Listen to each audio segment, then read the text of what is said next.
Peťo, čo teda chceš dneska? Strihať by som si poprosil. Brate, ja že som tak trochu aj zúfalý, že vôbec neviem čo s tými vlasmi. Aj preto som došiel sem. Mám nejaký ideál toho, že jak som to mal a ľúbilo sa mi to. Už si, čo som nosil. OK.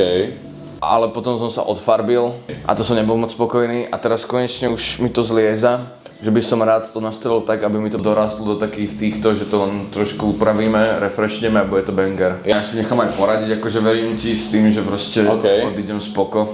Možno ten zad by som dal kratšie a už len ten vrch, či si to nejak styluješ, alebo... Tak používam takú slanú vodu, občas si dám takú pastu, ale zase akože neviem ich úplne skrotiť. Je niečo, s čím zvykneš byť nespokojný, čo ti spravia iní barberi? Len vieš, väčšinou ten styling toho barbera je taký, že OK, že toto nie je úplne môj štýl. Hej. A potom prídem domov, trošku si to oplachnem, spravím si to podľa seba, že fest fajne.